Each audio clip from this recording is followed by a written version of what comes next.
Bonjour, bonsoir et surtout bon week-end chez vous en Afrique, en Europe, en Asie, en Amérique et partout dans le monde.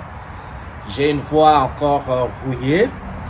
Eh bien, je ferai de mon mieux de vous parler sans tousser et aussi d'être aussi audible que possible. Le sujet aujourd'hui dans notre chaîne, votre chaîne en Afrique et en diaspora, on va parler du rocambolesque.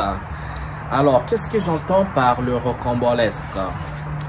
Il y a un phénomène qui a émergé au Congo et on entend les mêmes dire dans certains pays africains. Il s'agit ici de ce que je peux appeler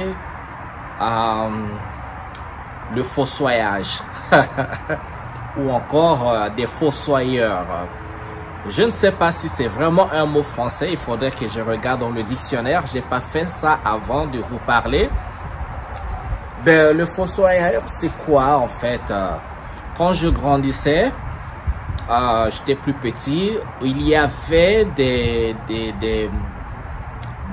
dires ou encore des rumeurs qu'un fossoyeur c'est quelqu'un mal intentionné qui de nuit allait dans un cimetière pour donc exhumer le corps déjà enterré, ok, afin donc d'ouvrir le cercueil et donc prendre les draps avec lesquels on a couvert le corps et aussi parfois enlever les vêtements si le corps était habillé des vêtements riches, vestes ou robes de mariage, tout ce que vous voulez, si les vêtements qui étaient neufs et tout ce qui pouvait avoir une certaine valeur mis dans le cercueil, eh bien, le fossoyeur s'accaparait donc de ces biens-là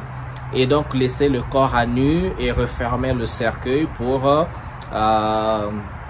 inhumer de nouveau. Donc, remettre le cercueil en terre. Alors, c'est très bizarre. Ça, c'est ce que nous entendions. J'étais petit. Moi, ça me faisait peur. Après, je pensais que c'était des mythes. Mais des années plus tard, en ce siècle, 21e siècle, parce que quand j'étais plus jeune, nous étions dans le 20e siècle. Je ne suis pas aussi jeune que ça, malgré les apparences. Et donc, nous, on pensait que c'était des mythes. Ça nous faisait peur.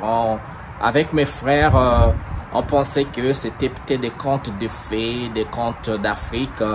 Mais en fait, plus tard, ça s'avérait qu'il y avait des activités qui allaient dans ce sens. Mais ça a évolué. On est passé donc des fossoyeurs, donc les gens qui s'accaparaient, donc ouvraient les cercueils pour voler les draps, les vêtements neufs. Et encore, on volait aussi des fleurs. Quand on mettait des fleurs d'ornement comme ça sur la dalle tombale, là où la pierre tombale, si vous voulez, il s'accaparait en fait tout ce qui était volable, tout ce qui pouvait être vendu ou revendu sur le marché à un prix dérisoire. Et donc, le fossoyeur, c'était son travail. Et donc, la chose a évolué et a pris une autre dimension. Alors, la dimension s'est passée à la vente, cette fois-ci, des organes humains. Ça fait peur. Ça étonne, ça surprend, ça rend triste en même temps. C'est devenu un phénomène qui a pris beaucoup d'ampleur aujourd'hui même. Il y a à peine une dizaine d'années, on a commencé à parler de ça, des gens partaient non seulement pour voler les vêtements, les draps qui accompagnaient le défunt, mais les gars s'activait donc à disséquer le corps et récupérer les organes qui pouvaient être récupérés pour une revente dans un marché approprié des organes. C'est très bizarre, vous remarquez que j'ai même du mal à parler parce qu'il y a tellement des histoires que nous avons entendues. Il n'y a pas que les histoires, il y a aussi en fait des témoignages, mais aussi des images en fait. Des images de ces cercueils-là qui ont été souillés, des corps souillés dont on n'a retrouvé ni drap ni vêtements, disséqués et pas des organes. Donc ça passait par le corps, le cœur, les reins, et tout ce qu'on pouvait récupérer dans le corps humain. Ça me donne de la chair de poule, mais ça a commencé comme ça a évolué comme ça. Et la chose ne s'est pas arrêtée là. La chose a encore évolué pour prendre des dimensions encore plus ignobles. Et par les dimensions ignobles ici, donc il s'est carrément créé un marché où il fallait pas seulement offrir ou se mettre à vendre des organes des défunts, donc des gens qui ont été déjà enterrés, mais il fallait trouver un marché avec du nouveau, donc des organes qui étaient frais. Alors, mais comme le marché s'est développé, une certaine demande s'est développée, on a mis le prix sur le rein, sur le cœur, sur même les os. Je vais vous montrer une vidéo, là on va regarder ensemble. Ça c'est des gars qui ont été donc attrapés. Et il y a des vidéos comme ça, je mettrai une vidéo, peut-être deux. Et des gars ont été attrapés portant avec des sacs dans lesquels il y a des ossements. Donc il y a des os humains. On voit bien qu'il y a les fémurs, tout ce que vous connaissez, le péroné, toutes les parties. On voit les doigts, on voit même en fait le crâne. Donc vous allez regarder, donc on voit les os humains desséchés. Ça veut dire, et la personne dont ils ont les os dans le sac, c'était une personne qui avait été capturée, kidnappée, tuée et donc disséquée et peut-être incinérée, ou je ne sais pas quel a été le processus pour que ces gens arrivent à se retrouver avec les os de cette personne dont ils ont commis le crime. Et donc c'est comme ça que ça a évolué. Ça fait peur, ok? Le marché se développant, et donc il y a des événements comme ça, très fâcheux, et c'est multiple comme ça, c'est tout le temps, où ça crée une hantise dans la ville, dans les villages, et c'est devenu un phénomène où les gens, si vous vous retrouvez, n'ayez pas le malheur de vous retrouver au mauvais endroit, au mauvais moment, où vous vous retrouverez devant des criminels qui n'hésiteront pas de vous faire passer de vie à trépas. Et en le faisant, ce seront donc vos organes et aller jusqu'à vos ossements pour donc se livrer à la vente. Et la vente, ils ont donc dans ce marché, il y a des acheteurs potentiels qui vont récupérer les reins, le cœur, tout ce qui est vivant et parfois tout ce qui n'est pas vivant, parce que dans ce business, dont je ne suis pas l'expert, j'essaie de comprendre ça vient d'où et pourquoi. Dans ce business, il y en a qui achètent des organes frais et il y en a qui achètent des ossements. Et donc, il y a aussi des pratiques mystiques comme ça. Et tout ça, c'est des racontars, mais aussi il y a des événements parce que on a attrapé plein de gens avec qui ont éliminé leurs amis, leurs frères, leurs sœurs pour récupérer ces parties pour soit la vente à un marché bien approprié et aussi ce que j'appelle marché organique et marché spirituel. Ceux qui récupèrent les doigts, les ongles, différentes parties du corps pour en faire des pratiques spirituelles, comme avoir accès à un sexe d'une personne donnée, et ça contribue à faire certains rituels qui vont produire les résultats escomptés pour cette personne-là selon le rituel. Et ce que je vous dis, j'en ai pas été témoin, mais des événements se sont déroulés, les images sont là en fait. Si on vous raconte juste, vous allez me prendre pour quelqu'un qui raconte sa vie, mais bien que les images sont là, plein d'images sont là, des gens qui ont été attrapés dans ces combines-là, on va regarder. C'est très choquant, donc je ne mettrai pas les images très choquantes où on voit le sang et autres, mais les images qui ne vont pas aussi blesser la sensibilité de tout un chacun. C'est très malheureux de voir que nous, en Afrique, on a toujours tendance à subir parce que quand vous vivez dans une société où il y a tout, parce que vous connaissez, hein, l'Afrique, c'est le continent le plus riche. Les ressources, c'est pas ce qui manque. Il suffit juste de mettre l'intelligence en avant et investir et développer chez nous afin d'offrir l'emploi à des jeunes qui rêvent d'aller ailleurs. Et si les gens l'emploient un moyen de vivre une vie, eh bien, on ne verra pas une société se développer dans le vice, se développer dans une criminalité ignoble.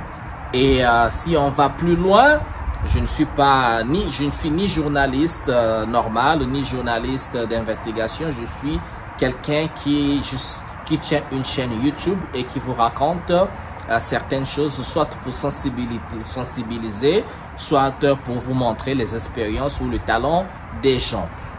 Et donc, dans ce domaine, c'est très triste parce que ça fait peur, ou quand on se retrouve dans ces milieux-là, on ne sait pas à qui faire confiance et on ne peut pas jouir de la vie pleinement parce qu'il faut toujours savoir où on met le pied, où on se retrouve. Éviter de se promener la nuit, éviter d'être dans des milieux en forêt seul, éviter de faire toujours confiance à tout le monde. Donc, il faut prendre certaines précautions. Donc, dans cette vidéo, quand je vous ai dit, regardons d'abord regardons ces images, les gars.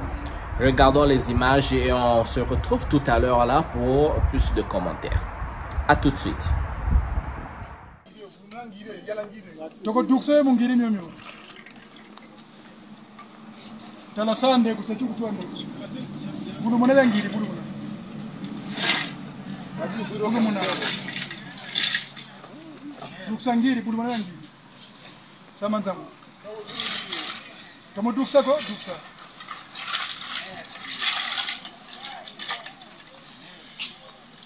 Bon.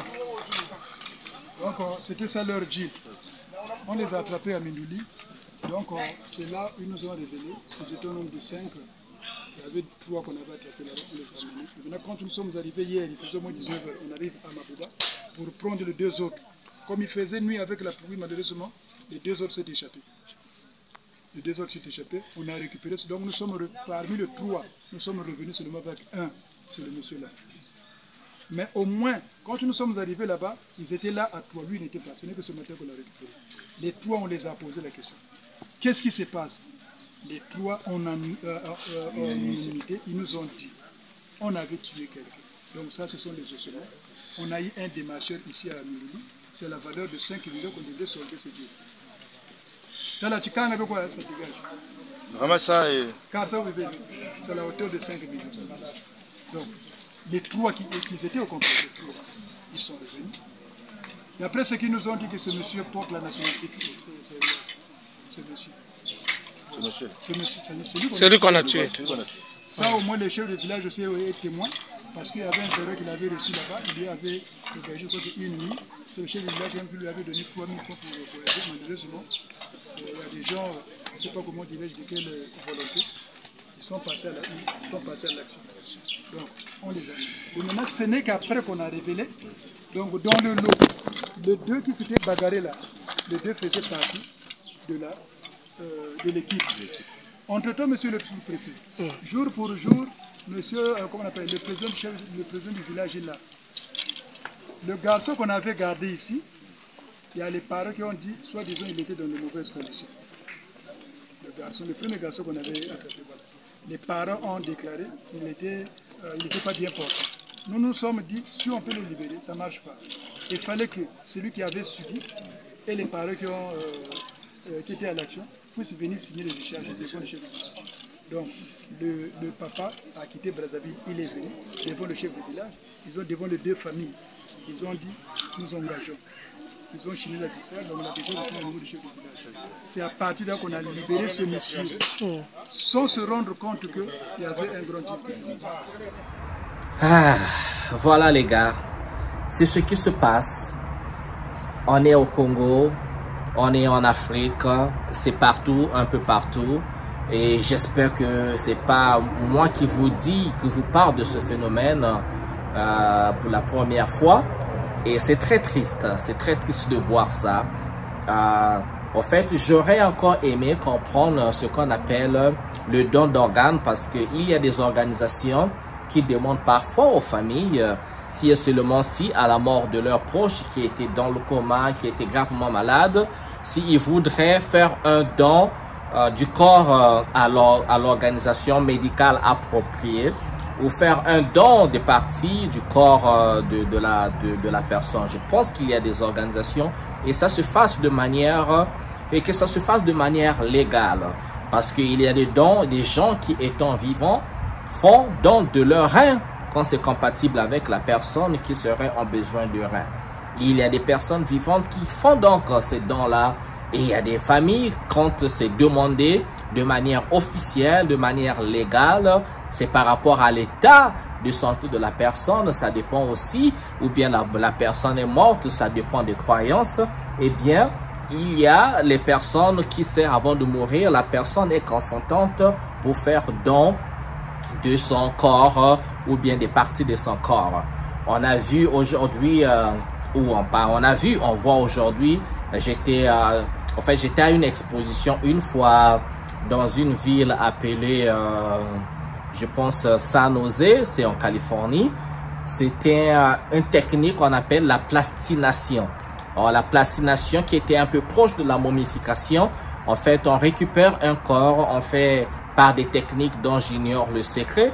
On fait donc plastiner la personne, sécher la personne, où on permet, le corps de la personne devient comme du plastique.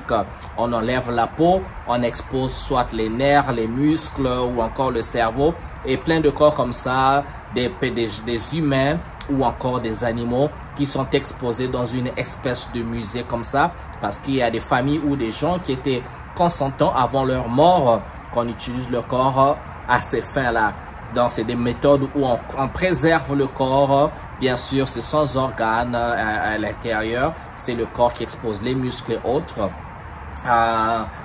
Si à l'image, on vous mettra l'image là tout de suite là, vous verrez. Apprendre pour comprendre, disséquer et assembler des corps pour toucher du doigt l'anatomie et le cycle de la vie. L'exposition Body Worlds expose la vie humaine de la procréation à la vieillesse et montre l'impact des milieux et des modes de vie sur le corps humain. Une anatomie raisonnée, une éducation à la santé dans le respect, proche d'une expérience spirituelle. On ne sait pas très bien ce qu'on va voir quand on entre dans une exposition de ce type-là, dont on vous dit que ce sont des corps qui sont exposés. Et puis finalement, on se distancie très vite, je pense, de cette question du corps pour...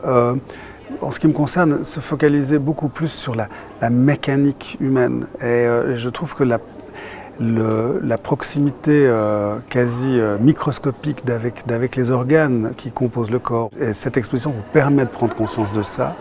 Et de ce point de vue-là, elle répond à certaines questions assez existentielles. De vrais corps humains sont à la source des plastinas présentées, une technique de conservation qui stoppe la décomposition des corps et produit des anatomies pour la formation médicale et scientifique.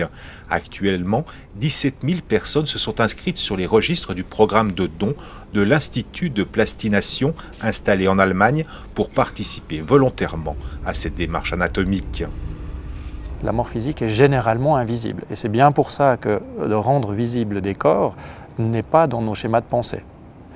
Généralement, on est justement dans l'imaginaire, dans la symbolique. On ne pense pas à l'âme des défunts. Il n'y a rien de tout ça, puisque l'intentionnalité des défunts qui sont exposés est claire, précise, exposée. Donc on est un petit peu coupé, évidemment, de cette dimension symbolique. Maintenant, est-ce qu'elle est nécessaire? Je ne sais pas. Body World est une exposition sur la mécanique des corps humains, un lieu de compréhension, un lieu d'éveil philosophique et spirituel. En nous invitant à parcourir les différentes facettes de la vie, elle incitera le visiteur à contempler ce qui nous rend profondément humains.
Donc c'est un peu ça la plastination. Ça se passe donc de manière légale où les gens ont été consentants. Maintenant, dans ce chaos, ce phénomène dont je vous parle en Afrique, c'est la criminalité pure et simple. Parce qu'on n'attend pas que la personne meure pour récupérer les membres.